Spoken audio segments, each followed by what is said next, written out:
اعوذ باللہ من الشیطان الرجیم بسم اللہ الرحمن الرحیم۔ اور قیام منع کی گنتی کے دنوں میں اللہ کو یاد کرو۔ اگر کوئی جلدی کرے اور 2 ہی دن میں واپس ہو جائے تو اس پر بھی کچھ گناہ نہیں، اور جو بات بھی ٹھہرا رہے اس پر بھی کچھ گناہ نہیں۔ یہ باتیں اس شخص کے لیے ہیں جو اللہ سے ڈرے، اور تم بھی اللہ سے ڈرتے رہو، اور جان رکھو کہ تم سب اس کے پاس جمع کیے جاؤ گے۔ اور لوگوں میں کوئی شخص ایسا بھی ہوتا ہے جس کی دنیا کی زندگی بارے گفتگو تمہیں دلکش معلوم ہوتی ہے، اور وہ اپنے ما فی الضمیر پر اللہ کو گواہ بھی بناتا ہے، حالانکہ وہ سخت جھگڑالو ہے، اور جب بھی اسے اختیار ملتا ہے تو معاشرے میں تفرقہ فساد کی کوشش کرتا ہے، اور کھیتی یعنی ذریعہ معاش اور نسل انسانی کو بھی تباہ کر دینا چاہتا ہے، جبکہ اللہ تفرقہ فساد کو پسند نہیں کرتا۔ اور جب اس سے کہا جاتا ہے کہ اللہ کا خوف کرو تو جھوٹی شان و شوکت اس کو گناہ میں الجھا دیتی ہے، پس ایسے آدمی کے لیے جہنم کی سزا ہی کافی ہے، اور وہ بہت برا ٹھکانہ ہے۔ اور کوئی شخص ایسا بھی ہوتا ہے کہ اللہ کی خوشنودی حاصل کرنے کے لیے اپنے وقت اور محنت اور مال و دولت کو کھپا ڈالتا ہے، اور اللہ ایسے بندوں پر بہت مہربان ہے۔ مومنو، اسلام میں پورے داخل ہو جاؤ، اور شیطان کی خواہشات کے پیچھے مت چلو، وہ تو تمہارا صریح دشمن ہے۔ پھر اگر واضح احکام پہنچ جانے کے بعد بھی تم اس کتاب سے ہی پھسل جاؤ تو جان رکھو کہ اللہ غالب اور حکمت والا ہے۔ کیا یہ لوگ اسی بات کے منتظر ہیں کہ ان پر اللہ روز قیامت بادل کے سائبانوں میں آ نازل ہو، اور فرشتے بھی اتر آئیں، اور دنیا کا کام تمام کر دیا جائے، اور آخر کار تمام معاملات اللہ ہی کی طرف لوٹائے جائیں گے؟ اے رسول اکرم صلی اللہ علیہ وسلم، بنی اسرائیل سے پوچھو کہ ہم نے ان کو کتنی کھلی نشانیاں دیں، اور جو شخص اللہ کی نعمت یعنی کتاب اللہ مل جانے کے بعد اسے بدل دے تو اللہ سخت عذاب دینے والا ہے۔ اور کافروں کے لیے دنیا کی زندگی خوشنما بنا دی گئی ہے،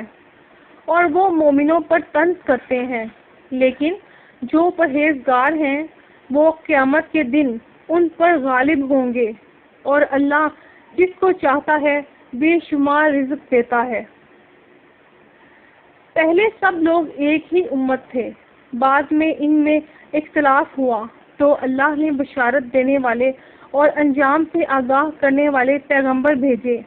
اور سب پر برحق کتاب نازل کی تاکہ لوگوں میں اختلافات کا فیصلہ وہ کتاب کر دے۔ اور بعد میں بھی اختلاف انہی لوگوں نے کیا جن کو کتاب دی گئی تھی، آپس میں فرقہ پرستی کی ضد سے کیا، باوجود یہ کہ ان کے پاس واضح احکام آ چکے تھے،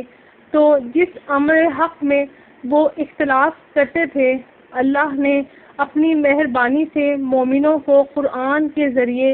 اس کی ہدایت دے دی تاکہ وہ شرک اور فرقہ پرستی سے بچیں۔ اللہ جس کو چاہتا ہے سیدھا راستہ دکھا دیتا ہے۔ کیا تم یہ خیال کرتے ہو کہ یوں ہی جنت میں داخل ہو جاؤ گے، اور ابھی تمہیں پہلے لوگوں کی طرح مشکلات سے واسطہ ہی نہیں پڑا؟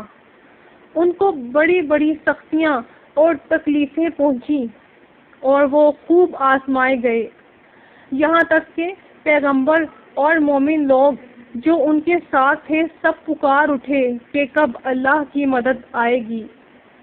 دیکھو، اللہ کی مدد لازماً ان قریب آیا ہی چاہتی ہے۔ اے رسول اکرم صلی اللہ علیہ وسلم،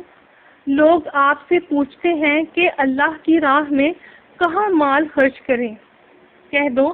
کہ جو مال خرچ کرنا چاہو وہ درجہ بدرجہ ماں باپ، کو اور قریبی رشتہ داروں اور یتیموں اور محتاجوں اور مسافروں سب کو دو، اور جو بھلائی تم کرو گے اللہ اس کو خوب جانتا ہے۔ مسلمانوں، تم پر اللہ کی خاطر جنگ کرنا فرض کر دیا گیا ہے۔ یہ تمہیں ناگوار تو ہوگا، مگر ممکن ہے کہ ایک چیز تمہیں بری لگے جبکہ وہ تمہارے حق میں بہتر ہو،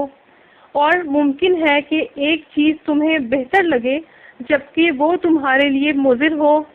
اور ہر ایک کا انجام اللہ ہی بہتر جانتا ہے، تم نہیں جانتے۔ اے رسول اکرم صلی اللہ علیہ وسلم، لوگ آپ سے حرمت والے مہینوں میں لڑائی کرنے کے بارے میں دریافت کرتے ہیں، کہہ دو کہ ان میں لڑنا بڑا گناہ ہے، اور اللہ کی راہ سے روکنا اور کفر کرنا اور مسجد حرام سے روکنا اور وہاں کے رہنے والوں کو اس سے نکال دینا جو یہ کفار کرتے ہیں، اللہ کے نزدیک اس سے بھی بڑا گناہ ہے، اور فتنہ و فساد انگیزی خون ریزی سے بھی بڑھ کر ہے۔ اور یہ لوگ ہمیشہ تم سے ہر سطح پر لڑتے رہیں گے، یہاں تک کہ اگر ہو سکے تو تمہیں تمہارے دین سے ہی پھیر دیں، اور جو کوئی تم میں سے اپنے دین سے پھر کر مرتد ہو جائے گا اور کافر ہی مرے گا تو ایسے لوگوں کے اعمال دنیا اور آخرت دونوں میں برباد ہو جائیں گے، اور یہی لوگ جہنم والے ہیں جس میں ہمیشہ رہیں گے۔ جو لوگ ایمان لائے اور اللہ کی خاطر اپنا وطن بھی چھوڑ گئے اور دین کی تبلیغ کا جہاد کرتے رہے، وہی اللہ کی رحمت کے امیدوار ہیں، اور اللہ بخشنے والا اور رحمت کرنے والا ہے۔ اے پیغمبر صلی اللہ علیہ وسلم، یہ تم سے شراب اور جوئے کا حکم دریافت کرتے ہیں، بتا دو کہ یہ گناہ کبیرہ ہیں، اور لوگوں کے لیے کچھ فائدے بھی ہیں، مگر ان کے گناہ دنیا و آخرت میں فائدوں سے کہیں زیادہ ہیں۔ اور یہ بھی تم سے پوچھتے ہیں کہ اللہ کی راہ میں کتنا مال خرچ کریں، کہہ دو کہ جو تمہاری ضرورت سے زیادہ ہو۔ اس طرح اللہ تمہارے لیے اپنے احکام وضاحت سے بیان فرماتا ہے تاکہ تم غور کرو، یعنی دنیا اور آخرت کی فکر کرو۔ اور تم سے یتیموں کے بارے میں بھی دریافت کرتے ہیں، کہہ دو کہ ان کی اصلاح بہت اچھا کام ہے، اور اگر تم ان سے مل جل کر رہنا یعنی خرچ اکٹھا کرنا چاہو تو وہ تمہارے بھائی ہیں، اور اللہ خوب جانتا ہے کہ خرابی کرنے والا کون ہے اور اصلاح کرنے والا کون۔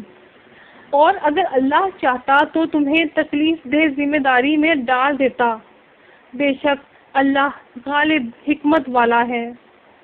اور مومنوں، مشرک عورتوں سے جب تک وہ ایمان نہ لائیں نکاح نہ کرنا، کیونکہ مشرک عورت خواہ تمہیں کتنی ہی اچھی لگے اس سے مومن لونڈی بہتر ہے، اور اسی طرح مشرک مرد جب تک ایمان نہ لائیں مومن عورتوں کا ان سے نکاح نہ کرنا، کیونکہ مشرک مرد سے خواہ وہ تمہیں کیسا ہی اچھا لگے مومن غلام بہتر ہے۔ یہ مشرک دوسرے لوگوں کو دوزخ کی دعوت دیتے ہیں، اور اللہ اپنی مہربانی سے جنت اور بخشش کی طرف بلاتا ہے، اور اپنے احکام لوگوں سے وضاحت کے ساتھ بیان کرتا ہے تاکہ وہ نصیحت حاصل کریں۔ اور لوگ آپ صلی اللہ علیہ وسلم سے حیض کے بارے میں دریافت کرتے ہیں، کہہ دو وہ تو نجاست ہے، اس لیے ایام حیض میں عورتوں سے پرہیز کرو، اور جب تک پاک نہ ہو جائیں ان سے قربت نہ کرو۔ ہاں، جب پاک ہو جائیں تو جس فطری طریقے سے اللہ کا حکم ہے ان کے پاس جاؤ، کچھ شک نہیں کہ اللہ توبہ کرنے والوں اور پاک صاف رہنے والوں کو دوست رکھتا ہے۔ تمہاری عورتیں تمہاری کھیتی ہیں، تو اپنی کھیتی میں سوائے ایام حیض کے جب چاہو جاؤ اور اپنی نسل آگے بڑھاؤ۔ اللہ سے ڈرتے رہو اور جان رکھو کہ ایک دن تمہیں اس کے سامنے حاضر ہونا ہے، اور اے پیغمبر صلی اللہ علیہ وسلم ایمان والوں کو بشارت دو۔ اور اللہ کے نام کو اس بات کا بہانہ مت بناؤ کہ اس کی قسمیں کھا کر حسن سلوک کرنے اور پرہیزگاری کرنے اور لوگوں میں صلح و سازگاری کرانے سے رک جاؤ، اور اللہ سب کچھ سنتا اور جانتا ہے۔ اللہ تمہاری لغو قسموں پر تم سے مواخذہ نہیں کرے گا، لیکن جو قسمیں تم دل کے ارادے سے کھاؤ گے ان پر مواخذہ کرے گا، اور اللہ بخشنے والا بردبار ہے۔